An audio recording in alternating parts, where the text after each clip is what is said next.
Akkam jirtu kabajamtoota daawwattoota keenya egaa har'as akkuma adeeffanne sagantaa addaa qabannee dhiyaanneerra sagantaan addaa keenyas egaa hojiidhaaf gara biyya Ingilizii magaalaa Maanchesteritti imallee keessattuu qabsoo Oromoo amma taasifamu keessatti uummanni Oromoo birmannaa keessaa fi duubaa walii taasisaa jira. Isa kanas ilaallatee koree waan kana qindeessanii fi hooggantoota waldaa hawaasa Oromoo Maanchesterii waliin marii taasisuudhaaf asitti affeerree jirra. Egaa waan hedduu kaasuudhaaf deemna hanga dhumaatti akkam hordoftan garanumaan isin affeera. Egaa duraan dursee hundi keessaniyyuu odoon gara daawwattoota keenyaa wal isin hin barsiifne affeerraa keenya fudhattanii marii kanatti nu dhufuu keessaniif maqaa daawwattoota keenyaaf akkasumas maqaa OMN'n galatooma anaa dhufuun isiniin jedha. Galatooma. Ayyee egaa kabajamtoota daawwattoota keenya akkuma argaa jirtan obbo Maruuf Abdurrahman durataa waldaa hawaasa Oromoo Maanchester akkasumas immoo obbo Muhammad Tusaa durataa koree deeggarsa wayita amma uummata keenya baaleetti beela'ee fi walitti qabaa koree fi duras immoo waggoota lama dura durataa waldaa hawaasa Oromoo naannoo kanaa fi wayita amma immoo barreessaa waldaa hawaasa Oromoo Maanchesterii anitti aananii jiran immoo Haji Burqaa Xaliilaa abbaa dinagdee waldaa hawaasa Oromoo Maanchester kan na cinaatti argamu obbo Magarsaa Waaqoo hin beektu kanaan dura keessummaa OMN ka turan qabsoo keessatti nama wareegama kaffaluudhaan qaama isaanii qabsoo Oromoof dabarsanii gumaachanidha. Egaa akkuma miseensaa fi akka qabsaa tokkotti asitti dhiyeessinee jirra. Egaa kallattiidhaan gara marii keenyaatti seenna obbo Maruuf Abdurrahman irraa kaana. Egaa haalli amma ittiin socho'aa jirtan kun keessattuu gargaarsaaf birmannaa qaama qabsoon Oromoo wayita ammaa gaafataa jiru waan ta'eef isa kana bifa kamitti deemaa jirtanii haalli sochiin hawaasa kan keessanis haa ta'u akka UK'tti maal fakkaata akkamitti ibsamuu danda'ama? Galatoome dammaqaa duraan dursee isinii fi warroota biraa dhuftanii fi akka OMN'tii fi maqaa keessan isin lameen sacrifice gootanii if qabdanii nu dhufuu keessaniif yaamichadha. Naannoo uummata Oromoo waa'ee kanaaf wal qopheesse ka koreetti dhageessanii dhufuu keessaniif ta duraati dhahaadhaan isiniin caa galataa wajjini maqaa kiyyaa fi maqaa uummata hawaasa UK jiruun keessaafuu naannoo keenyaa jiru kanaa wajjin isin dhaheessina. Akka community England Oromoo communitytti nuti hawaasa waliin marii goonee communitylee adda addaatillee irraa wal dubbifnee waliin haasoinee turre kanarraan duuba mijjeessuudhaaf akka England Oromoo communitytti responsara taanee akka taane wanni kun itti gargaaramu godhuudhaan mijjeessinee waan jirruuf sanirraan hawaasa keessaa dargaggeeyyii fi manguddoo hunda waliin qabnee akka itti mijjaa'u godhuudhaan lafa keenyeeti akkuma amma himtetti koree hatattamaa tan ammaa community irraa hawaasa keessaa illee walitti daballee dura taa'aa koree yeroo sanii kana ammaa kana hatattamaa tana obbo Mahammad Goone duraanillee akkuma himte inni dura taa'aa hawaasa keenya community teenya tana keessaaf waggaa 4 akkana gaggeesse filmaata goonurraa bara lameen kanarraa inni amma itti aanaa sekreetarii takkaa'uu barreessaa nu ta'e kanumarraan duuba waa'ee hatattamaa tana durallee tan baqataa namoota Oromoo kan naannoo Somaaleerraa buqqa'anii diinni shiraan buqqaasanillee gargaarsa akkanumatti waliigallee akka communityittillee waliin mari'annee hawaasaa wajjin goonee turre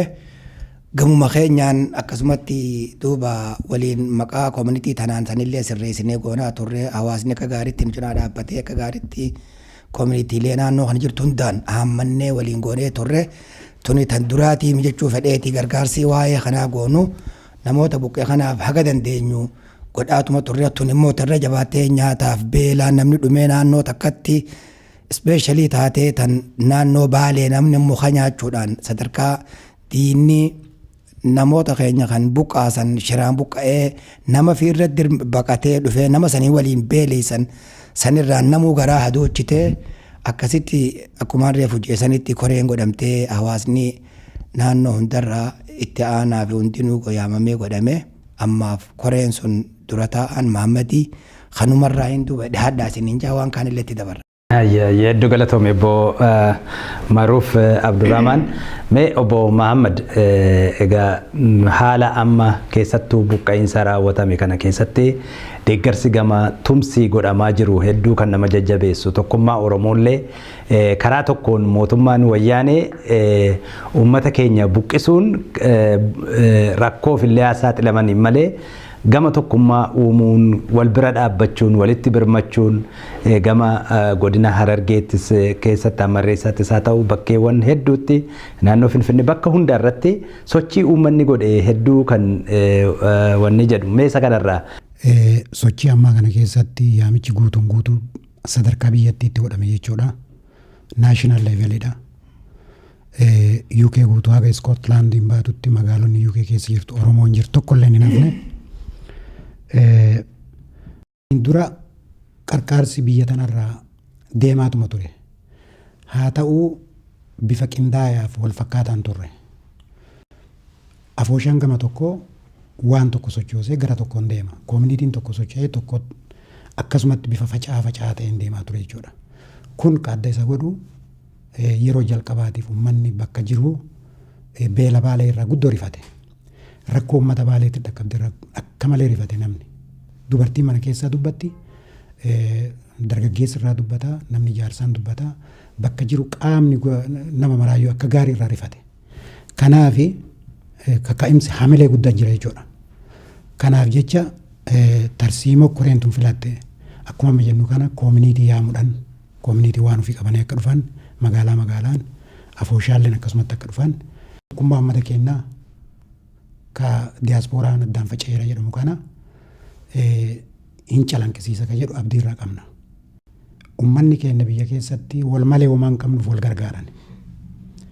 Nulleen ummata keenya san malee irraa cinnee hin dandeenyu. Ufiillee wal malee homaan qabnu ka jedhu wal duukaa yaa'u qabna ka jedhu kana bifa kanaan ibsuu barbaada jechuudha. Haji Burqaa Taliilaa isiniin egaa gara biyyaatti uummata buqqa'e sanarraa akka nu ibsitan hin barbaada.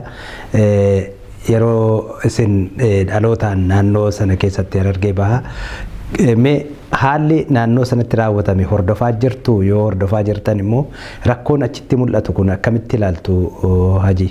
Galatooma isin warri OMDha kanatti uummata Oromoodhaa goda isaan seenan jala seenee uummanni Oromoodhaa akkuma ammaan ta'an akka baala mukaatti faca'ee addunyaa tanarra faca'ee goda seenee jirutti duraanuu animma jaarsaanii gartanii dhaloota kootiin duratti uummanni Oromoodhaa faca'aa eegalee nama bara 50-60 faca'aa keessa jiru zamana Afrikaan namoota kunuunsoota gartee gabroonfata adda addaarraa bilisa bahee nuti hireedha bilisa bahuu dhabuudhaan achirraa eega faca'aa eegallee itti har'aa faca'aan san deemumatti jirti.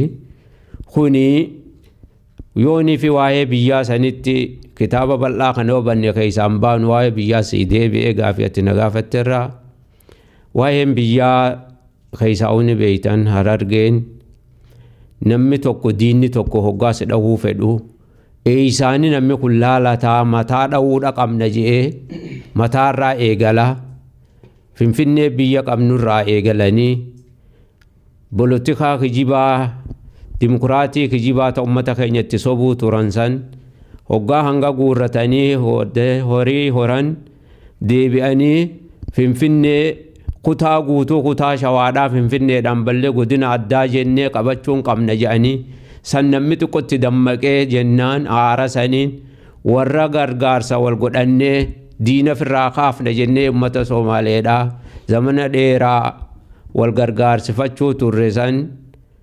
nama Harargee manguddoo Harargeerraa Harargeetii fi Baaleerraa Somaalee beekun jiru namni Somaalee qabee biyya teenya keessa ol naqee yoo dhugaa dubbanne manguddoo Baaleetii fi Harargeetii jechuudha dandeenya zamana 77 quba qabdanii akkaataa lafa amma har'aan tana geeyse kana isiin jijjiga qabbanooytuu jettee gurraan dhagahuu malee Somaaleen dhufuun turre. Jijjiga godina Oromoodhaa horajjaa jahangaara gurraachaa jaamee lakkaa'amuu ture.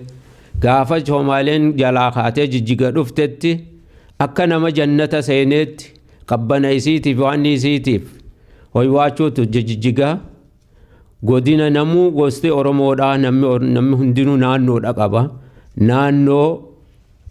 Naannoon jijjigaa magaalaan jijjigaa diida waaleet walakkaadha teessi.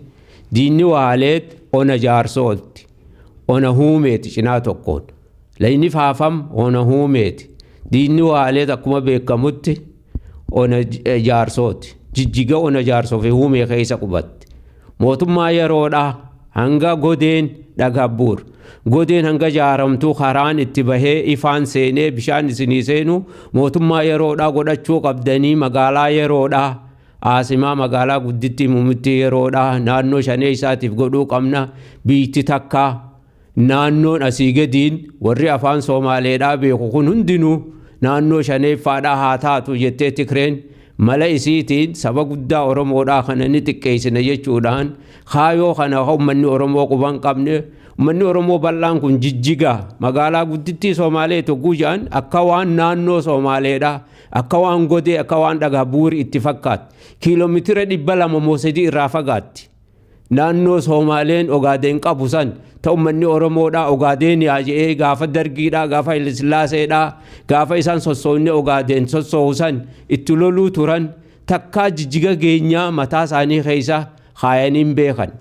Jijjiga arra malaa Tigreen dachii babal'ifachuutiin aangoo dheereffachuutiif obboleeyyan lama walitti dirtee wal ajjeesisuutiin jijjiga fiddee aasimaa Somaaleedhaa gootee aasimaa Somaaleen teenya jettee kijiba ifitti himtee Tigreen Oromoorra Somaalee jaalatteetiim itti aanteetiim wal beekaniitiim afaanii walitti hin dhiyaatan qubsumaan walitti hin dhiyaatan namni Oromoo fi Somaaleerra wal aanuus hin jiru. Namni Oromoo fi Somaaleerra wal beekuus hin jiru. Keessaa'uu Baalee fi Hararra namni Somaalee beeku hin jiru. Gargaarsa godhanna jee manguddoo Baalee fi Hararri ta namni fuudhee qabee Somaalee ol naqe kutaa Baaleetii fi Harar.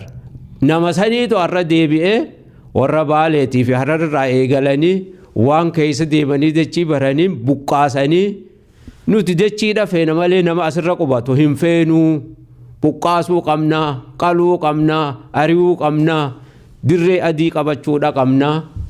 Kunoo aanaa 13 qabaachuun qabaa abdii illiyeedhaa. Aanaa 13 godhachuun qabaa fudhachuun qabaa gaara gurraachaarraa je'ee tattaaffii godheef deemutti jira. Uummanni Oromoodhaa eega wanni jabaattee magaalaan dheengadda 2000 booda qabatanii aasimaa Tigreen gooteef namni miliyoonaan lakkaa'amu. Ka Uraageedhaa, ka Oromoodhaa, ka Amaaraa namni sabni Itoophiyaadhaa ka jijjiga keessan qubatu hin jiru. Namni qubanne hin jiru. Nama hundaatu qubata. Magaalaa guddittii godina Harar keessatti mul'attu magaalaa sadiitu Harar keessatti jira gurguddoon Dirree Dhawaa fi Jijjigaa fi magaalaa Harar. Magaalaan sadeen kanaa gurguddoo. Sadeenuu namni ija takkaan wallaalee wajjin nyaatee wajjin dhugee wajjin jiraachuu ture. Amma akka waan biyya biroo daangaa wasanni jidduu jiruutti haa warra bara 1000 lakkaa'amu kamana achi jaarratee dachiichii qabu ooyiruuchii qabu buqqaasanii haa deemaa jedhanii waan haaraya eega buqqaa'ee namni magaalaa keessa qubbatu buqqaa'ee bikka seenuu dhabee Cinasan kiiloomeetira 15 hin geessu Jijjigarraa. Janaasan akka beeytanitti asumaan tana ganduma tokkichaa kana asii gadiin daangaa godina 4 asii godina 5 jettee Tigreen addaan baaftee mala kanaan warruma afaan tokkoo ka obboleessi wajjin dhalate tokkochi jiru ka kaan as jiru ati waan jetteen kana amma ifitti qabdee isiin gartee Ogaadeen yaanjiinaa Somaalee ja'a jedhanii warra afaan Somaalee dubbatu cufaan gowwaan arraan tana wanni nin dhaamsa qabu waan birootiimi. Akka OMT fi akka manguddoo tokkottis qilleensa kanaan rabbi haa ga'u uummanni Oromoodhaa dammaqee waan manguddoon amma itti kadhattuu miti uummanni ammaan tana dammaqee ka'ee ka'iinsa kana ka bikka gayu rabbi haa godhu bikka gaheelleedha jira kagartee bikka nuti irraa barbaannuun gahee aangoo qabatee dhalootatti dabroo rabbi haa godhu ka'iinsa kana ka bikka ga'u rabbi haa godhuuti. Kanaafuu ani wanni ammaan tana dhaamu namoonni afaan Somaaleedhaa dubbatu ka Oromoodhaa ka afaan Amaaraa dubbatu ka Oromoodhaa ka afaan Sawaahilii karaa Keeniyaatti aanu dubbatu Oromoodhaa akka Oromummaa isii ifin wallaalle afaan Amaaraa dubbatteef ati Oromoo ta'uu hin dhabdu afaan Somaalee dubbatteedha afaan Oromoo ta'uu hin dhabdu diinni har'aan tana gartee dachiin bal'ifachuudhaaf isin nuhi je'ee dachii wajjin si barbaada malee boru yoonii fi wanni takka dhufte akka ati Oromoo akka ati isan tahin si beeka atilleen if beeyta akka jaarsa tokkotti wanni hin dhaamu tana rakkoon Oromoon qabdu keessaahuu naannoo Harariin bal'oodha. Waan namni tokko irraa himee fixuu miti kiiloomeetira 607 lafa geessu Jijjigarraan shir jettee kasitti ilaa mi'eessotti ilaa Bordoddetti ilaa Hawaash deemnaa isaan jedhan sanitti namoonni silaa lafa silaa naggadaan jimaa bituudhaan waan dhangaan cufa manni tokko kaa Oromoo keessa dhufee naggadaan dhufe naannoon san naannoo teenya jechuudhaan godina addaa jedhanii maqaatti moggaasuudhaan deemutti jirti. Kanaafuu ummanni bal'aan Oromoodhaa wanni arku ummata baqatee daangaa gadhiisee magaalaa Jijjigaatii baqatee magaalota isaa gadiitii baqatee Oromiyaa keessa kutaa Afrikaa keessa naannoo Afrikaa keessa ol seene kana arka. Ammoo warra daangaarra qubatu ka ibidda halkanii guyyaa ibidditti deemuutu jira. Kan namni gargaaruus hin jirre. Kanaafuu haa wal quba qabaannu Oromummaa teenyallee akkan irraanfanne warri silaa afaan Somaaleedhaa haasawweessanii isin Somaaleedhaa jedhanii dachii wajjin gemmurachuudhaaf kiiloomeetira 100 meeqa naannoo shaniiti jedhanii maqaa haaraa itti moggaasanii ati naannoo shaniif beek naannoon shanii har'aan tana mo'atteeti jirti. Dachii qabachuu jirti ganda haaraa dabalachuu jirti waradaa haaraa qabattee dachii haaraa horutti jirti humna qabnaa meeshaa qabnaa je'ee amma soomna diinni gartee namoota keenyaan wal afaan kaayuudhaaf gargaarsaan godhachuudhaaf diinni oofu kana kuni dhugaa isinitti hin fakkaatin namoonni silaa ani Somaaleedha ji'u afaan Oromoo beeku ni jirtanii yoo dubbitan dhaggeeffatan qabdanii diinni Oromoo Somaalee jaalateeti kaayoon tuni kaayoo aangoon dheereeffachuuti kaayoo gartee obboleeyyan lamaan walitti hidhuudha wal lolchiisuudhaati karaa hidhuuti tana beekaadha akka jaarsa tokkotti ni dhaammadhu tanaa isinin jaa. Hedduu galatooma Haji Burqaa Xalilaa yaada bal'aadha kan ibsitanii yeroo bal'aas fudhattanii mee obbo Magarsaadhaaf hin kenna keessattuu haala qabsoodhaan ati naannoo sana keessa turtee waan hedduus miidhaanis naannoo sana irratti sirra ga'eera mootummaan kun immoo keessattuu hidhamtoota Oromoo wayita ammaa kana kumoota hedduutti hidhee hiraarsaa jiru gariin lakkisaa gariin ammallee mana hidhaatti dararamaa jiranii isa keessattis warra miidhaman keessatti waan taateef mee akka waliigalaatti buqqa'insaanis ta'e gama hidhaatiin waan amma deemaa jiruu fi qabsoon Oromoo irra jiru kana wal qabsiiftee akkamitti ibsita obbo Magarsaa? Tole obbo Dammaqaa iddoo galatooma ulfaadhaa siifi waa'illi kee Muhammadis oolminnis akkasuma galatooma hundi keessan iddoo ulfaadhaa. Koreen hawaasa keenyaatis qarra uummata keenya biyya keessatti irra buqqa'ee rakkoon hagana irra geette.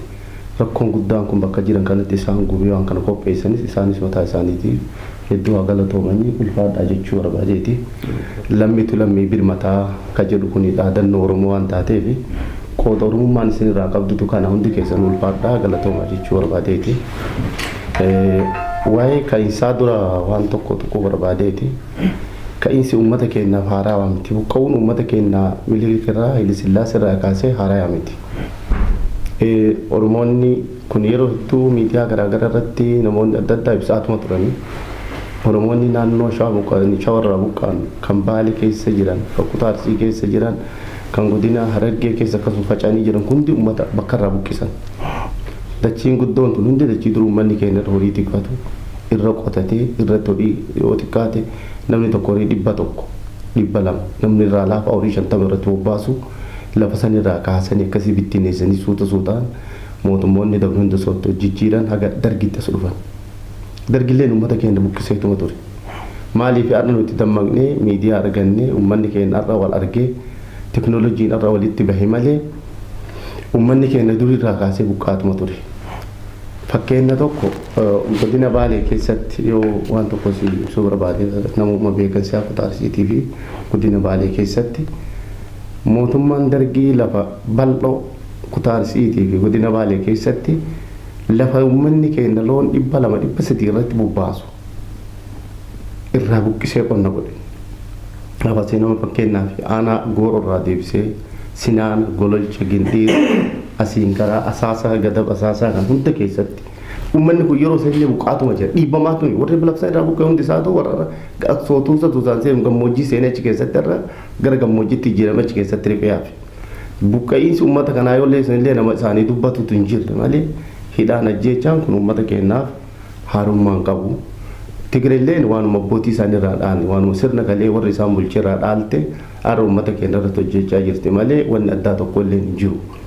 Wanni har'a siin Tigreen har'a dalagaa jirtu keessattuu lafoota naannolee gammoojjii kan Oromiyaa keessa jiran keessaa hedduu yeroo ammaa sodaa guddaa irraa qabdi. Naannoo akka fakkeenyaaf Baalee irratti Booranaa, Harargee, Walloo karaa asiin Shawaa dhiyaa Shanaanoo fi karaa Karrayyuu kanneen lafoota silaa humnoota lafa uummata kan lafa kana keessa jiran keessatti sodaa guddaa irraa qabdi. Maaliif uummanni kun haga tokko meeshaas ni qaba. Loltummaa saga tokko waatti beekti. Lafoonni tun lafoota tarsimoo qabsootiif ta'u waan taateef waan kana keessatti lafa kana uummata kana bakka kana buqqisuun kaasuu qabnaa ka jettu kaleessallee qabsoon bilisummaa Oromollee lafoota kana irratti hirkattee waan jiraachaa turteef tooftaan lafa buqqisuu tooftaan uummata keenya dhiibuu irra guddaa wanni irratti hundaa'e tokko kan qabsoo Oromoo isaanii dheereffatu bakki qabsoon Oromoo kalee irraa biqilee sun dhabamuu qaba. Yoo lafti sun dhabamte hundeen bakka kanaa akka dhabamtu taate gaaddifni Oromoon irratti itti wal ga'uu dandeetu kan irratti isin keessatti of jaartee karaa hidhannootiin waan tokko dhiphee loltummaa keessatti waa uumatu jiraachuun qabu ka jedhu. Inni lammaffaan karaa isra Oromoon dur karaa Somaalee kanarraa meeshaalee argachaa turte karaa kana mootummoota Itoophiyaa dura dhaabbachaa turte. Kanas balbala itti cufu akka Oromoo qawwee tokkollee argachuu hin dandeenye. Akka rasaasa tokkollee Oromoon karaa Somaalee irraa bituu fi gargaarsa illee hin arganne Oromoo fi Somaalee walitti diina godhanii kan addaan kutanii walitti hadheessanii akka karaa kanaan Oromoo wanni tokko Oromoo seenuu hin dandeenyetti balbala itti cufanii manatti ol naqu. Karaan ammallee isin irratti dalagaa jirtu karaa Booranaati karaa Mooyyaleeti. Kana uummanni keenyas yoo dura akka beeku siima beekaa kan beekne illee irratti hubannoon barbaachisaadha. Fuula kanallee cufuu qabnaa ka jettu keessattuu karaan Oromoon amma biyya alaatii walitti hidhatu karaa Mooyyalee kana waan ta'eef Boorana keenyaatii fi Boorana Itoophiyaa Oromoota fuula san jiran gabra warra kan hunda walitti kaafnee addaan kutu karaa kanallee kutuu qabnaa ka jettu karoora yeroo dheeraa irratti dalagaa turte. Kan ammoo godina Hararee irratti wanni isin tilmaamni isii guddaan karaa kana cuftee yoo dandeettee Mooyyalee federaala jala galchanii karaa makiinaa guddaa karaa asirraa fuudhanii Mooyyalee keessaan asirraa fuudhaniis Ogaadinii baasu Jijjiga baasu. Kuni tooftaan jiru diinni uummata keenya buqqisu dhabamsiisee urmii dheereffatu. Kuni wanni karaa Mooyyalee irraa fuudhanii karaa Jijjiga baasu gadiin Somaalee fi Affaar walitti hidhu Affaarii fi Tigraay walitti hidhu kun karoora diinaati. Karaa kanarra akka barbaaddetti ilmaan Tigraay burraaqxee itti urmii dheereffatee dalagatu kaayoon isaanii guddaan yoo ka galma geettuuf taate. Kun uummata keenya waan haarawaa miti. Haa ta'u ammoo wanni haareen jiru haala yeroo kana keessatti uummanni keenya lolaa jiruun diinaan lolaa jira mootummaa Itoophiyaatti wal lolaa jira uummanni keenya mootummaa Itoophiyaa irratti dhukaasaa jira malee Somaalee miti. Somaalee irratti dhukaasaa hin jiru. Ogaadinaan lolutti hin jiru. Ogaadinatu Tigreetu uummata keenya lolaa jira diidatti ta'e Somaalee keessaan uummata keenya dhawaa jira malee wanni Somaalee fi uummanni keenya wal lolan guutumaan guututti hin jiru. Fedhiin Somaalotaas haga Hawaashitti lafa bal'ifatu lafa kaleessa maqaan tuqame. Haga Hawaashitti haga asiin nageelle baala asiin karaa nageelle irraa kaasee haga Gindhiiritti asiin haga Hawaashitti lafa tana guutumaan guututti harka keenyatti galfatuu ka jedhu sun karoora yeroo dheeraati. Babal'ifannaa mosantu deemaa jira ammallee wanni biraa ka jiru hin jiru. Kana keessatti ka uummata keenya irratti tumsa ta'e.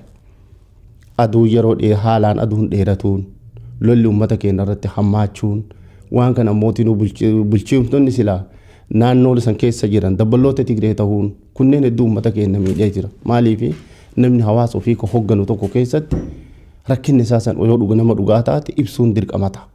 Uummata beelaan du'aa jiru dubartii daa'ima waliin ilmee waliin rakkachaa jirtu ilma manguddootaa fi namoota hedduu harka qalleeyyii dhumaa jiru silaa namni bulchu tokko uummataa ta'e uummanni kun rakkoo kana qaban jechuutu malee.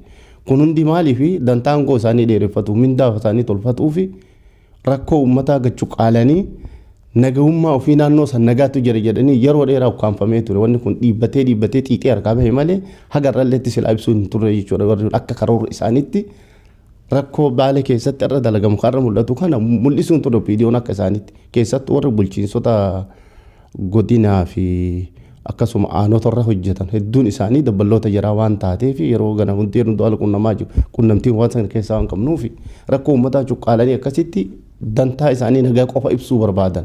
Sun maaliif mindaa isaaniitii fi hangoo isa tursiisuu qofaaf ta'u jechuudha.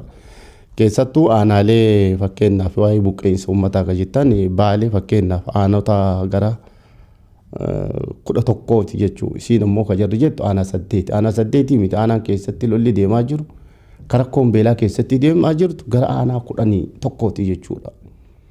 Aanaa beeltuu guutuma aanaa beeltuu irraa kaasee Sawweena, Raayituu, Bareed, Mi'oo yookaan aanaa Qaachan jechuudha. Karaa Qaachaniin Mi'ooni Dalloomannaa karaa aanaa Jibrii akkasuma Haroo Dibbee, Madda Walaabuu, Raayituu Hiccinni naannoleen kun hundi isaaniitu naannolee akka malee rakkoo hamaa keessa jiranii jechuudha. Namni ka buqqee kana qofa argaa jira malee nama buqqee kanarra hamaatu jira. Kan namni arguu hin dandeenye namni tokkollee ittiin bahin. Haga ammaa fakkeenyaaf naannolee Baalee keessatti kan argamee dubbatamaa jiru nama ganda 2 moo 3 qofatu mul'ataa jira. Gandoota hedduu namoonni jijjigarraa faca'an akka jiru jijjigarraa ka'e bakki namoonni sun ittiin galiin jiru magaalota Baalee keessa jirtu hunda keessatti galanii jiranii jechuudha.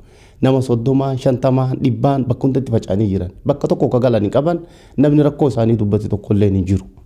Aanaalee akka fakkeenyaaf aanaa Sawweenaa mi'a fudhannuuti aanaa Sawweenaatii fi aanaa Madda Walaabuuti aanaalee kana keessa deebinee yoo haga tokko kaafnee waa jechuu ma dandeenya rakkoo uummata kana keessa isaan keessa jirtu gandoota hedduu naannoo san keessa haga ammaa namni maqaa isaanii ittiin hin argini.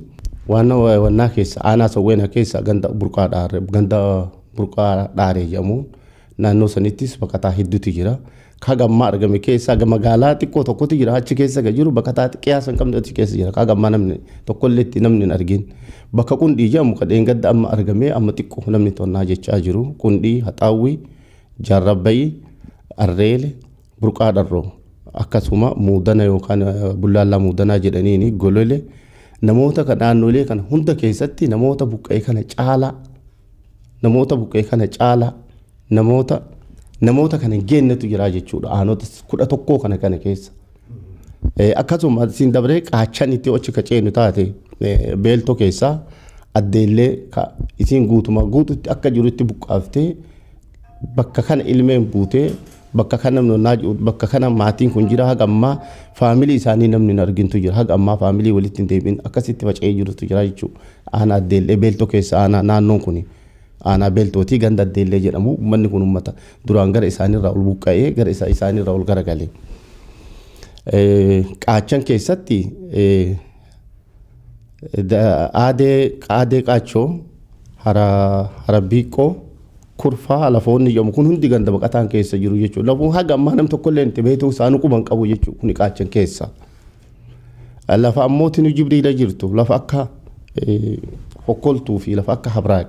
Achi yoo utaalte karaa amma Barraaqiin achuma utaaltee Barraaqiin lafa amma dhukkee yameeti lafti kun hundi isaatii lafoota gadiin warra gurraatii wal daangessitu jechuudha. Lafti kun hundi lafa lolli irratti deemaa ture.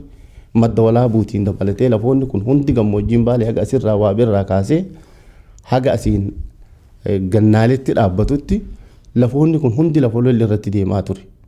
Lafa kalee uummanni kun qabsoo bilisummaa Oromoo illeen qooda guddaa kennaa ture. Namni qabsoo godhaa ture hundi isaatu hin beeku uummanni sun uummata akkam akka ta'e lafa akkam akka taate namni hundiyyuu hin beeka. Kana keessatti kaakaa uummata keenya miidhaa jiru aduun isaan irratti dheerattee rakkoon beelaa rakkoon aduu isaan qabatuun ka baqataa kana hin geenye rakkoon beelaa bishaan midhaan yoo kenniteef nama itti fayyadamuu hin dandeenyetu jira yeroo ammaa. Maaliif yoo bishaan biraan qabaanne maal goota midhaan goggogaa akkam goota.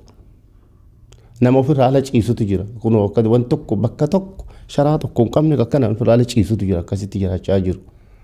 Kuni baay'ee ulfaataadha. Haalli amma jiru kuni baay'ee ulfaataadha. Kun ammoo naannoo kana qofa osoo hin ta'in Hararis akkasuma karaa Harar gahee Daaroo Labuu karaa akka fakkeenyaaf Hawwii Guddinaa karaa Rimeettii kan madeen gadda lolli irratti deemaa ture kuni haalli uummanni kun keessa jiru nam tokkollee isaan quban qabu guyyaa tokko gargaarsi isaan dhaqqabee hin jiru akkasiin buqqanii muka ciisan hundi isaanii danqaraa keessa ciisaa jiranii jechuudha. Kun waan garaa nama nyaatu.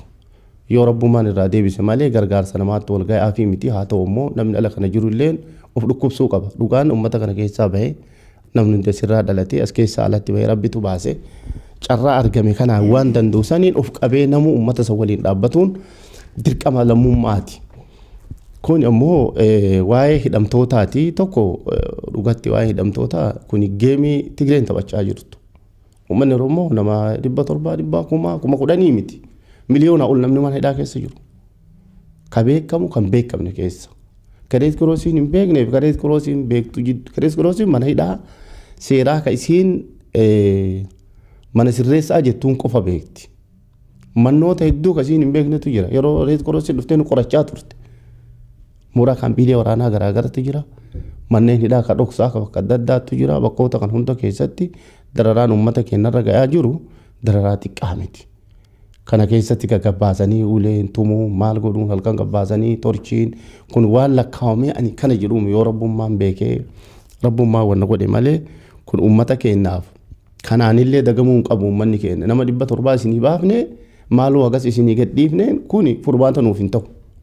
Uummata keenyaaf ko furmaata ta'u gaafiin hiree murteeffannaa mirga hiree murteeffannaa bilisummaa kan biyya isarratti abbaa biyyummaa isaa mirkaneessu sun qofti yoo argame gaafiin kun deebi'a malee nama baasaa oolteef tiruu furmaata nuun ta'u boruma itti irratti qabaafte illee boruma itti irratti aduu borgalama osoo torbaan tokko hin geenye itti irratti warra arbaafte kanallee maraa itti irra dhuuf deemti yoo Rabbummaan nurraa balleesse malee haalli keessa jiru haala baay'ee ulfaataa waan ta'eef haala kana keessatti hawaasni keenya faffaca'aan kunii fi haalli biyya keessa jirus akkanaan dhukkisanii iyyanii deemuu osoo hin taane uummanni keenya ijaaramuu qaba. Dirqama ijaaramuu qaba. Namni ijaaramuu malee diinarra aanuu hin danda'u. Tokkoomuu malee diinarra aanuu hin dandeettu. Keessaa alaa yoo ijaaramte wal hubannaan hin jiraatin waan tokko hidhu tokko yoo hiike yoo waan jirratti wal hunda gaafiin keenya hunduuyyuu uummanni Oromoo gaafiin inni irra qabatee deemu gaafii abbaa biyyummaa isaati. Kun waan wal lolchiisuu miti karaa nagayaatiin ta'e gaafiin Oromoo deebinaan waan nu barbaannu. Yoo karaa qawweetiin deebi'amellee waan nu barbaannu. Gara hundaanuu wanni Oromoon barbaaddu gaafii abbaa biyyummaa isaatiin ala wanni Oromoon barbaaddu tokkollee hin jiru. Biyya ofirratti abbaa ta'u qabeenya ofirratti murteessite abbaa biyya sanii ta'ee namni isaa murteessu osoo hin taane ofii murteeffatudha gaafiin Oromoo irra guddaan. Kanaaf hawaasni keenya kan ala kana keessa jirrus kun ijaarama sanii suni fooshaa sanii suni kuminiitii sanii kuni nun baasu yeroo dhumatee jira yeroo waan akkasiitti quba qabnu yeroo waan akkasii odeessinu jaarraan isaa dhumatee jira amma. Jaarraan amma keessa jirru jaarraa tokkummaati. Jaarraa paartiin sun akkasii warri baluu akkasii osoo hin taane falli amma keessa jirru falli amma nu baasu jennu akkamitti uummata keenya baraarsuu qabna. Uummanni keenya akkamitti dandamachiisuu qabna.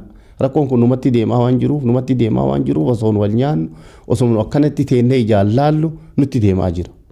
Rakkoolee kanarra aanuuf keessa alaan ijaaramuun keessa alaa tokkummaa qabaannee wal hubannee sirnaan wal jala deemuun barbaachisaa waan ta'eef kanarratti uummanni keenya jabaachuu qabaa ka jedhuun qabaa gama kiyyaanii fayyada ulfaadhaati yoo yeroo itti deebiftee Hedduu galatoome obbo Magarsaa Waaqoo yaada gaariidha kan kaasaa jirtanii amma inuma xumurraa waa kaasuun barbaadeetan ture isaan wal qabsiiftanii durataa waldaa hawaasaa dhaloonni isaa naannoo jaarraa natti fakkaata gara jaarsoo naannoo sana wal qabatee lafti Oromoo saamamaa jiru fudhatamaa jirutu jira jedhama inni sarraa waa xiqqoo nu tuqte akkuma waliigalaatti yaada jiru hin xumurra. Akkuma namuu beekutti naannoon Oromoo tuni keessaafuu naannoon teenya magaalaa Jinasanii bichaa osoo hin ta'in waan ittiin magaalaan naannoo Jaarsoodhaa Jinasanii akkuma inni reefu hime sanitti magaalaan amma muummittii godhattee Soomaaliyaan qabdu tuni tan Jaarsoo fi warra Huumeen beekamte sanumarraan ka'ee naannoo taa jira hedduu magaalaa Cinboltoo kanuma biratti magaalaa takkaa jiratan ganda Jaarsoo jedhanii ganda Oromoo jedhantu jira. Magaaluma Jijjigaa tana keessatti tunuun ukkaamamtee gatii saamanii maqaa biraa itti godhanii Tullu Guuleet bakka jedhantu jira ta fudhatamtee gamanaan akkasitti ilaa sirnaan waan deemti ilaa Booranaa jedhanii dheeytii waa manneenii fi kan hunda diiganii tooftaa dachii fudhachuudhaaf sirna malee ijaarame jechuudhaan baadiyyaa keessa deemanii eegalanii diiganii mooraa loonii faa godhanii nama Somaalee achi qubsiisanii uummanni ture yeroo dheertuudha kun. Wanni kun eegalamee ture waan ammaatii moo waggaa 20 olii dura eega Tigreen biyya qabatterraa eegalanii Somaaleen tuni yoo Jaarsoo kana Isaa gamanaan itti as dhiibanii gamanaan uummata girii jedhan tokko kan Jaarsoo keessa jiraatu waliin naannoleen kun dhiibatee wanni rakkinni jiru amma guddaan magaalota gurguddaa akka Jinasanitti hedduu ijatti dhiibanii waan jiraniif namoonni keenya achi jiru falmateeti akka afaan Oromoo malee afaan Somaaleen dubbanne afaan Oromoo afaan Somaalee malee afaan Oromoo akka dubbanne godhuudhaan isaan afaan Somaalee malee turre guddinsin beekan dhaloonni isaanii gaafa referenduumii sun oguu gaafatan afaan Somaaleetiin dubbatan nuti Oromoo jedhan ammoo gabaabdumatti rakkinni guddaan biyyoo naannoo sanii hedduu saamichi irra bu'e nama keenya magaalaa keessaa manneen gurguddaa hoteelan agartanii isaa miidiyaatti namni irraa fudhatan nama Jaarsooti gurbaan Maaji Abdurrahmaan jedhanii dukkaan hoteelaa fi hunda guddaa irraa fudhatan qaamaa cufaa jiran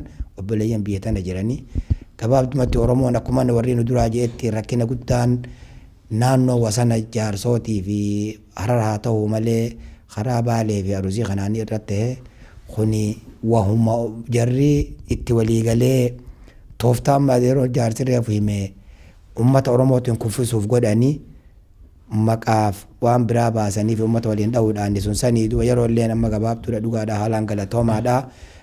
Dhaamsa tokko kaniin dhaamachuu fedhanii kaniin isinii dhaamadhu itti deebitanii san okay kanuma wanni inni xumuru inni leen jirtira qabaa. Hayyee obbo Mahammad Tuusaa egaa simannaan keessattuu birmannaan hawaasni keenya gama qabsoo Oromoo irrattis waggaa dabree wayita wareegamni godhame Oromoon wayita lafti isaa saamamuu akkaataa kanaan wal bira dhaabbatee maaster pilaanii hambisuudhaan lafti keenya lafee keenya jechuudhaan kan inni agarsiisaa bahe wayita ammaas immoo keessattuu haala bilbiltummaa uummanni 100,000 fi 50,000 ol ta'u Baalee keessatti haala wayyaaneen uumte kanaan dachiisaa irraa buqqa'ee beelaaf saaxilamee wayita rakkoo hamaa kana argu ammas addunyaa irraa socho'ee fakkeenya guddaa ta'eera UK kana keessatti wantoota argaman kana tiksanii gara fuulduraatti waan kana bilisummaa yookaan immoo qabsoo mirga abbaa biyyummaa Oromoon taasisaa jiru rakkoo kana keessaaf duubaan harka wal qabatanii keessaa ba'uuf maal godhuu qaba jettanii yaaddu isa kanarratti akka dhaamsaatti. Uummanni keenya akkuma amma ofirratti hirkatu kana ofirratti hirkachuu qaba. Keessaallee ofirratti hirkate gaafa biyya Tigraay keessa Oromoon afaan Oromoo hin beekne kaatee kaambii ammarreessaa dhuftu cufa namaa boo'e. Guddoo gammannee boonne agartee manni martu akkasii boo'ee jechuudha. Guddoo nu gammachiise. Ammallee tumsi uummanni keenya fakkeenya ofii ta'e uummata miiliyoona ga'u deebisanii qubsiisuu irratti lafa kennanii fi deebisanii qubsiisuu irratti nyaataan bira dhaabbachuu uffataan bira dhaabbachuu irratti jiruu isaanii fayyaan bira dhaabbachuu irratti qarqaarsa alaa irraa akka agartee uummanni keenya of danda'u tokkotti barumsa guddaa addunyaa kenneera. Uummata agas ga'u yoo sadarkaa addunyaatti taate malee namni gargaaruu hin danda'u. Kun kaambii baqaa keessa ka turre UNHCR'n nama 90,000 100,000 horachuu dadhabde yeroo tokko namni bira beelaa manni irra caba rooba cabsa bubbee cabsa lafa gammoojjii nama qubsiisan kana uummanni keenya ofii isaatii of danda'ee ofitti hirkatee ofirra dhaabbatee waan nama gammachiisa nama abdachiisa tokko kun tokkummaatu fide gaafa jaaliyyi cirree du'e rabbisaa araaramu haadha mucaa waliin amborraa kaatee dhuftee taa miidiyaa irraan dubbatu dhageenne torbaan tokko deemanii dhufani maaltu achi kaasee fide yoo cadhiftee teettoo waan fidee jira ummata keenya yeroo isaatti dhufee yerootu waliif fide. Rakkoo isaattu waliif fide ummata keenya. Yoo wal taane malee womaa faayidaan tokko nun jiru argeera. Ummanni alaas jibbinus jaalannus faana isa hordofuu qabna. Tokko karaa facaanii faayidaan tokko illee nun dhufu. Gaddeebinee bakka bakkatti ijaaramnee maaliin ijaaramnee faayidaan tokko illee nun dhufu. Wal jala yaa'uu danda'u qaba ummanni keenya. Bakka jiru alaallee wal dhaga'uu danda'u qaba. Faana san duuka deemuu danda'u qaba. Dhaabbileen siyaasaa wal duukaa deemuu dinnaan ummanni duukaa deemuu didee addaa bakka jiran namuu quba qaba ta'ala jiran. Ammoo waan hojjetaniif galata guddaa qaban. Namni isaan dagatu hin jiru. Asiin gaanii jiranii waa guddaa hojjetan. Wal ta'aa jennee gaafataa ture. Ummanni bakka jiruuti alaa keessaa. Walta'iinsi sun dhabamnaani nuti rispoonsara isinii ta'e hin dandeenyu amma yoo jedhe ummanni jedhe agasuma. Amma ammoo tokkummaan murteessaa waan ta'eef ofirratti hirkatee socho'uu danda'u qaba. Kabiraati qophii kana laalchiseeti. Qophiin kun diqqaadhu guddadhu nuti wanti barbaannu waan argineen bira dhaabbachuu. Isin bira jirraa tokkummaan isin bira jira jechuu agarsiisuu qofa malee furmaata ta'a jenneeti miti. Furmaata durabilii ta'uu hin danda'u. Furmaata isa dhaabbataa kan itti fufu ta'uu hin danda'u. Furmaanni dhaabbataan harkuma uummata keenyaa jira. Taa'ee harka namaa qajeeluu hin qabu. Ka deebisanii qubsiisan dalagachuu qaba akka duriitti deebi'e. Uummanni keenya ka deebisanii mana kennaniif ka daldala beeku daldalatu ka qonna beeku qotatu akka durii kaanitti jiraachuu danda'u of danda'eetiin. Ofii of danda'ee bakka akkasii argatee jiraachuu danda'u qaba. Baalee akkuma beekamu biyya dammaa fi aanan hin beekamtu. Biyya bosonaan beekamtu. Biyya midhaaniin beekamtu. Quuftuu biyya sangaan beekamtu. Sangaa Baalee jedhamee beekamaadha. Kun adda kana yoo dhaga'u namni martuu guddoo rifate. Boora uummata Oromooti. Duuba uummata Oromooti. Kala uummata Oromooti. Baaleen teenna. Akkas ta'uun mallee ka jedhu. Kanaaf zamana dheeraaf waraanni itti wal jijjiiraa ture. Cabsaa turanii kun itti taree adda sadarkaa kana dhufanii jiran jechuudha.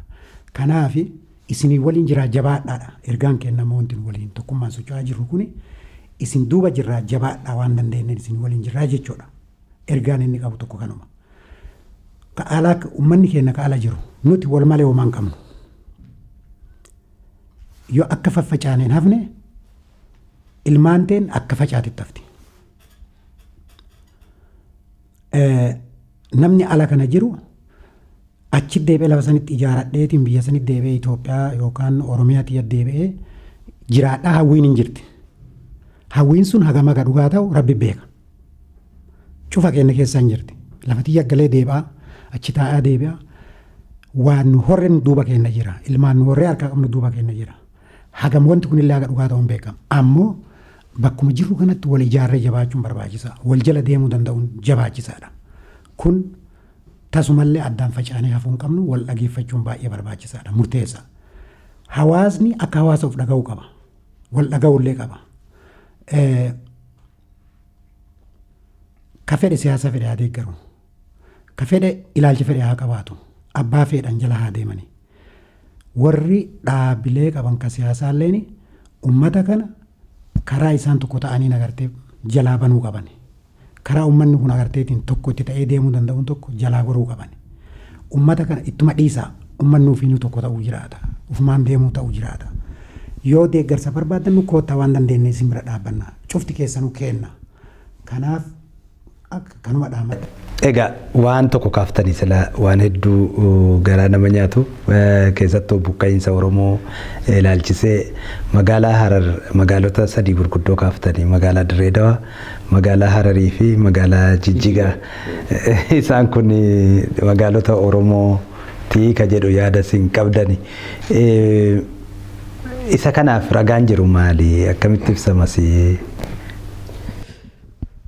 Isa kanaaf ragaan jiru silaa waan seenaadhaa silaa abbaa seenaatiif dhiisaniif gaariidha. Ammoo nullee naannoo sani dhalannee guddannee akka abaaboo keenyattuma if barree gaafaan as dhufu ati Oromoodhaa jedhanii na gaafatan.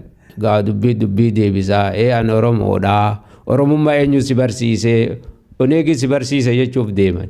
Oguu kanaan jee Ameerikaadhaa ati Ameerikaadha. Ameerikummaa ka'e eenyuus barsiisa ittiin dhaladhee je. Anillee akkasuma Oromummaa ittiin dhaladhee ittumaan if bare akka abaaboo kiyyarra anuma Oromootiin argee Oromuma jechuudhaan beekaa waan biroon beekuun jee. Akkasuma magaalonni sadeen kuni akka magaalota Oromoodhaa akkuma gartee gabroonfataan zamana dheeraa turellee Awurajjaa Hangaara Gurraachaa jee maqaa moggaasee ju'utti naannoon magaalaan Harar akkuma maantana isin eeysoon waan jettan Harar jettanitti maqaan abba fakkaataa. Harar wanni itti beektu magaalaa Hararii nuti warra Hararii wanni Hawaashii gadi ilaa hanga Booranaan bikka inni juusaniin gadi gartee wasanan dabarretti Harari. Warri arraan tana kilila 5 jedhanii maqaa moggaasanii akka waan kutaa biroo akka waan biyya biroo godhanii irraa godaansan kunilleen Harari. Isaan kunilleen Hararuma. Nunilleen Hararuma. Ittima if barri.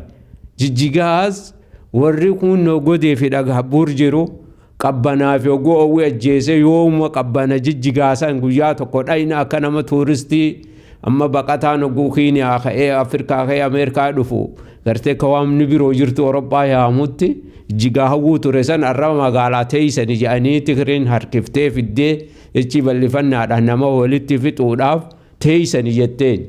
Magaalaa Harariis akkuma jettanitti kun ummatuma umrii waliin jirru kagaafa Turkiidhaati dhufee achi qabata jettan naannoon tunoo magaalaan Hararii tunis naannoo birooti jennee maqaa birootti moggaasan magaalaa Harariis. Dirree Dhawaatis kun godina addaa jedhaniiti maqaa kilila 5 fi 4 illee jechuu dhiisanii federeeshin kutaa birooti maqaa biroo godhaniitti moggaasan. Magaalaa sadeenuu tamma Oromoon qabdu magaalaa gurguddoo Hararni qabna jettu nama birooti maqaa addaatti godhanii kaan kilila 5 jedhanii Aasimaa kiloo 5tti godhan.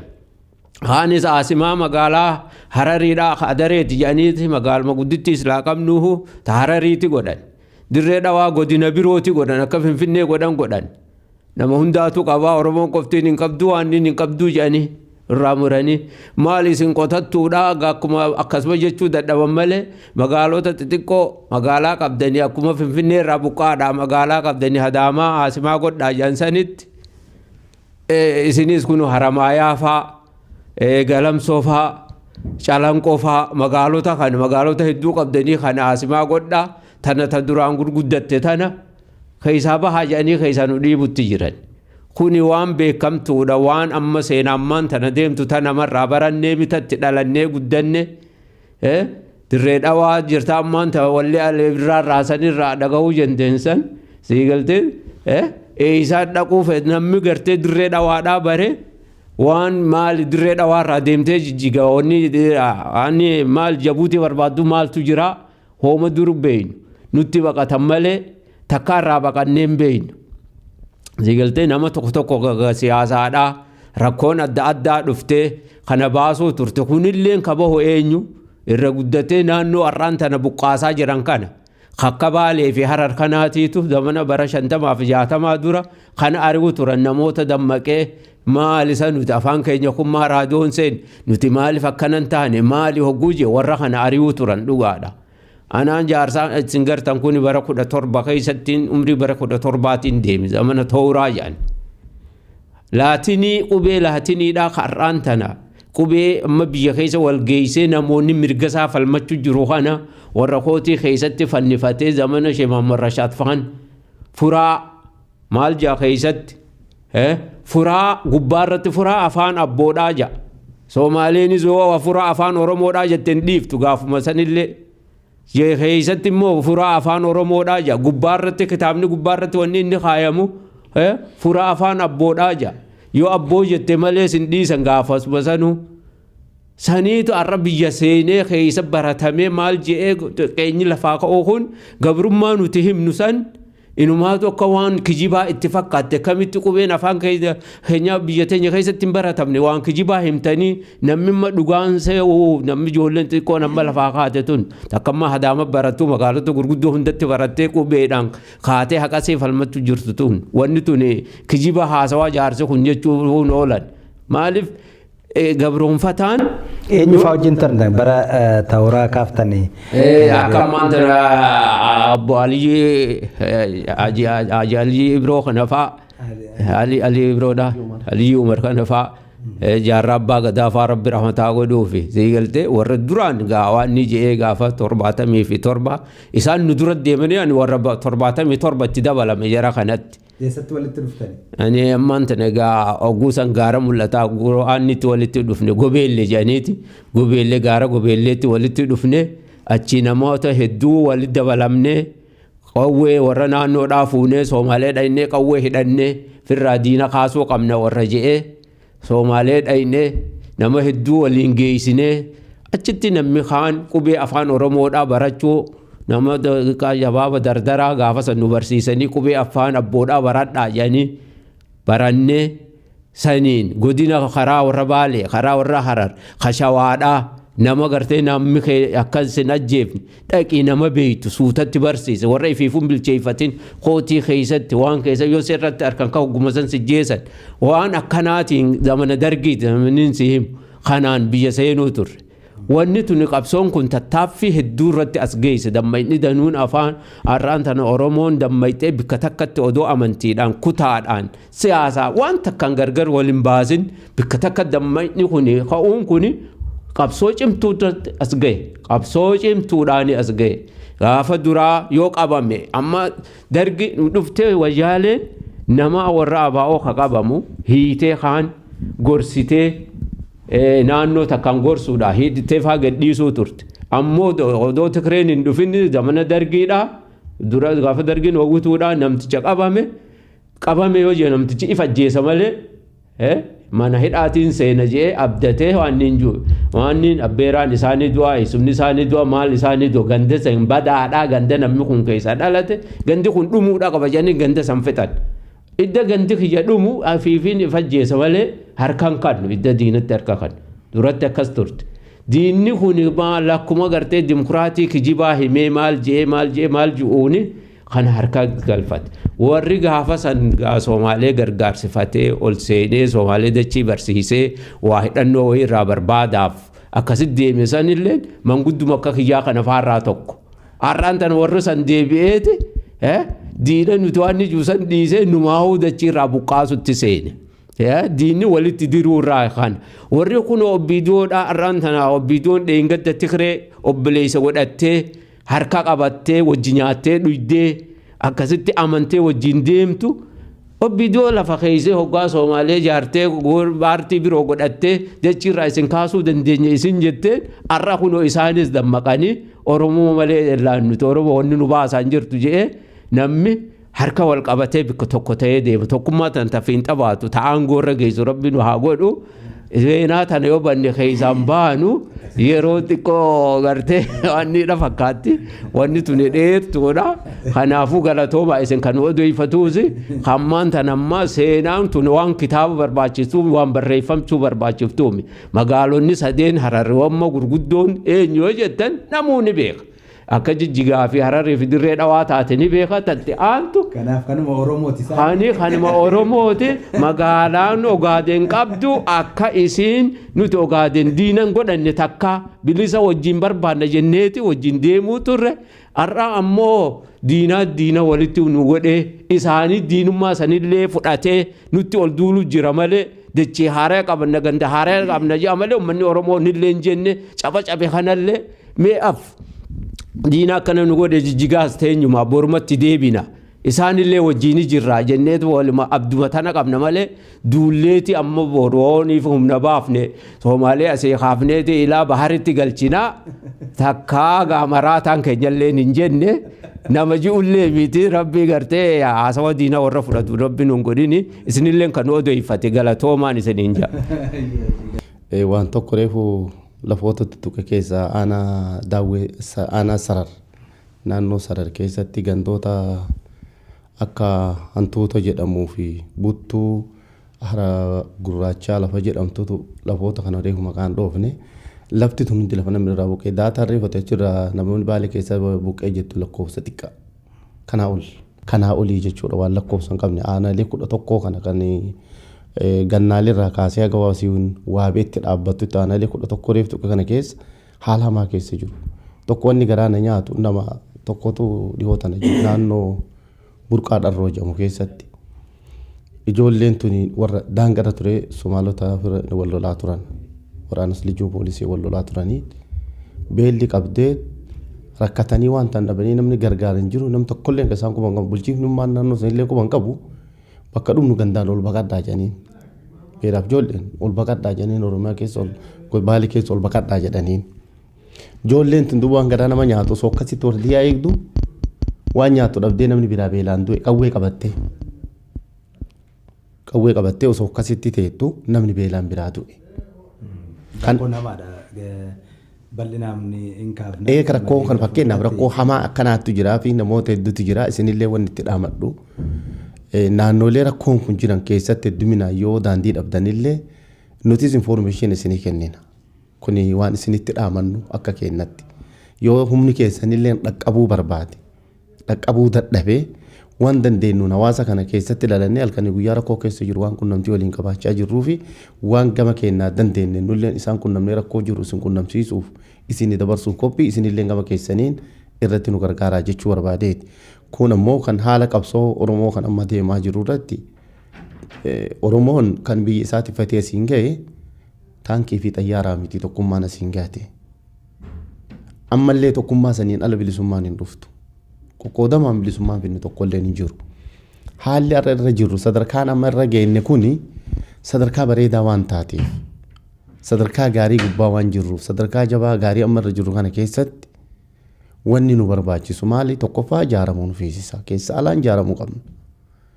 Tokkummaan walii mirkaneessinu tokkummaa dhugaa kan wal amantaa kan dhimma biyya keenyaa ta'uu qaba. Kan ammoo paartii fi koominiitii fi afooshaa fi waan xixiqqoo kana osoo hin taane wanni nu barbaannu guddaan jiru. Kanarratti uummanni keenya jabaachuu qaba. Keessa alaan kanarratti haa jabaannu. Uummanni biyya keessaa jiru inni haala gaarii jira. Kunis qala jirulleen waan kana uumatuuf maqaa paartiilee garaagaraatiin warreen deemaa jiranis as keessa socho'aa jiran ala kana keessatti paartii hedduu socho'aa jira. Irraa jibbansa hin qabnu. Abaarsa irraa hin qabnu. Maraayyuu hin eebbifne dhimma Oromooti gara fedhaniin haa dalaganii bilisummaan gara fedheen haa dhufu. Ammoo diina waliin hojjechuu dhabuudha dubbiin jabaan jiru. Dhimmicha sila Oromoo qabsoon Oromoo irra dhageette kana gufachiisuu dhabuudha. Kanarratti nutis gama kennaan wanni nuti akka Oromoolleetti akka bakka jaarmaa silaa jirrulleetti akka nama tokkotti dhaamsi dabarfachuu barbaadu nuti kanarratti gama kennaan qophiidha.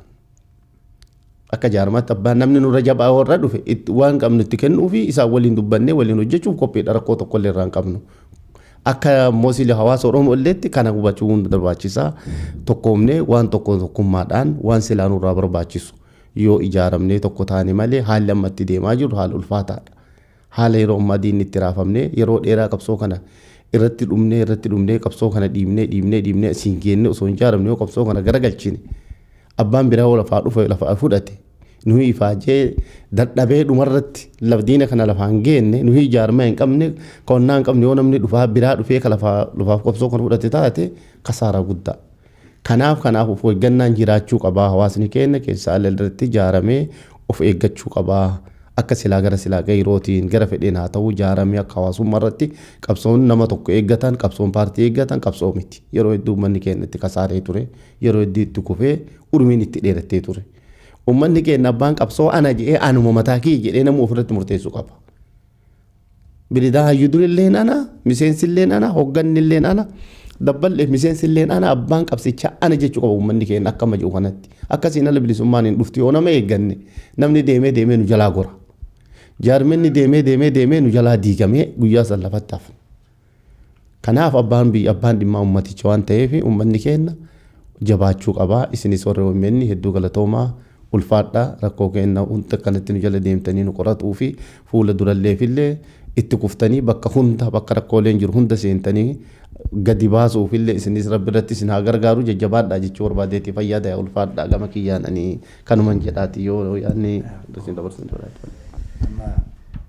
haalaan galatooma malee irra deebi'ee miidiyaa kananiin galatoonfadha hedduu isin jaaladha hedduun ani mataa kiyyarraa yoo dubbaddoolaa hedduun isin jaaladha ta duraati galatooma isinii fi dalee hedduun biraa ta'an tan miidiyaatilleen tan dhufinilleen haalaan haa galatoomanii dhaamsi tokko bichaan gabaabsee akka community teenyatti England Oromoo communitytti yaada lafaa qabnu jira.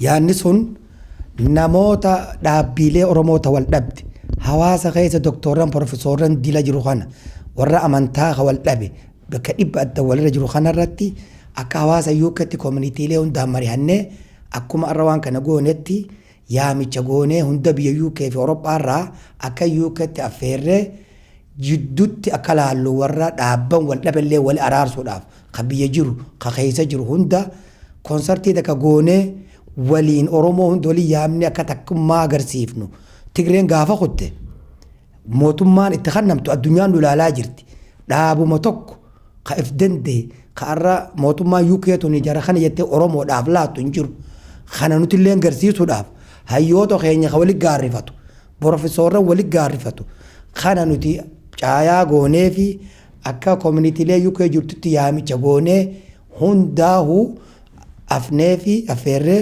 jidduu laaluu dhaabban wal dhaballee ka bakka dhibba adda ijaarame ka biraallee ganaan ijaarama Oromoo waan jedhan san oorraa kaateeti dhumti isiinuu lameen jidduu akkam baane jennee ittiin duuba galatoomaan isiniin jaa isin dheereessine haalaan galatoomaa dhihaadhaa miidiyaa keenya ka biraallee ijaaramas dhiyeessina isinillee isin akkanumattuu ni beeynaa harki keessaniif garaan keessan bal'aadha waa inni isin tiisuun jaa galatoomaa.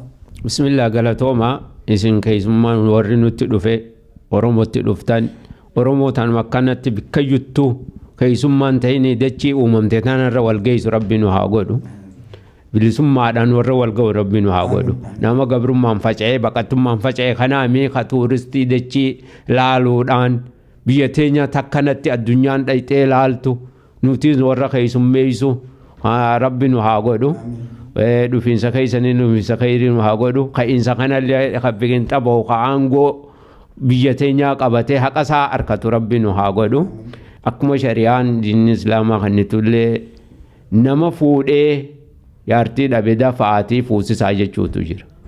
Nama qabaataa dhabe dafaa gargaaraa jechuutu jira. Rakkoon har'aan tana naannoo baaleetiin argamte baalee takkaa baalee gargaarta jennee Oromoon baaleeti abaari jira beela jira baalee loltee lolafirraa deebiftee amana gartee Haayila Sillaaseedhaan maalirraan gabroonfataa dabre kana hundarratti warra lolafirraa deebisuudhaan beekame warra beelaan beekame kana cinaa dhaabbannaa rakkoon dhufte takka taa ummata keenya rakkoon daangaarraa ollaa walitti diranii nokkaasanii diinni dachii babal'ifachuuf ka'eessan ta Oromoo takka gootee afaan tokkoon dubbaftee odoo amantiin naannoon kutaan addaa waliin baasin rakkoon baaleen dhufte tunis warra beelawee hin beeyne har'aan tana beelaan muka nyaatee dhumutti jiru kana tokko taanee cinaa dhaabbachuu uliillee tunillee ni dhufte tatanarra hamtulleen dhufuun ni malti ummanni keenya akkanumatti wal cinaa akka dhaabban galatooma isinilleen ka miidiyaadhaa godannu jala seentanii sagalee Oromoodhaa wal dhageessisuu keessan kana galatoomaadhaan isiniin jaa. Isaa'u dammaqaa galatoom maqaan keetis yeroodhaan dammaqaadha dammaqa nagayaa maal jennuti naannoo Hararitti lamma magarsaa jennaan lakkii kuni lammi magarsaadhaa jedhanii maqaa baasaniif atilleen dammaqaa nagayaati dammaqa nagayaa ka Oromoo ka bikka ga'u sinaa godhu galatooma isinii. Hayyee egaa keessummoonni keenya obbo Maruuf Abdurrahmaan obbo Mahammad Tusaa akkasumas Haji Burqaa Xaliilaa fi obbo Magarsaa Waaqoo yeroo fudhattanii haala kanaan marii bal'aan waliin taasisuu keessaniif nutis maqaa OMN fi maqaa daawwattoota keenyaan hedduu galatoomaa ulfaadhaa isiniin jenna. Galatoomaa isinillee guutumattuu fi Mahammadii guutumattuu dhiyaadhaa. Mul'atuu fi kan mul'annee warri daleetuun miidiyaadhaa hedduu galatoomaa dhiyaadhaa welkaam isiniin jenna magaalaa. Finfinnee walakkatti wal nu agarsiisa. Mahammadis Mahammadis nama irraa hangamaatti dhaabbatu kana. وما لفاتي تيتنا كاين مصر على ربي سعود بلسم ما داوجي تايه كتجي راس ربي سعود Ayyee galatoomaa. Haala mul'atu mul'atu Ayyee erga galatoomaa gaa.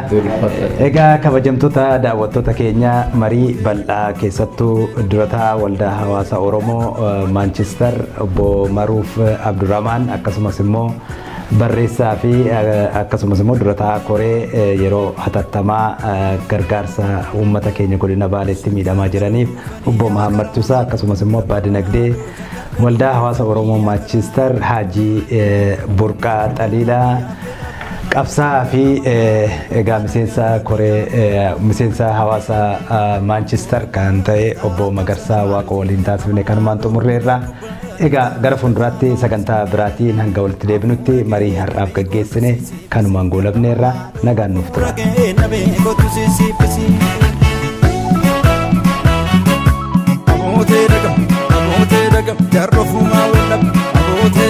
Jarro fuma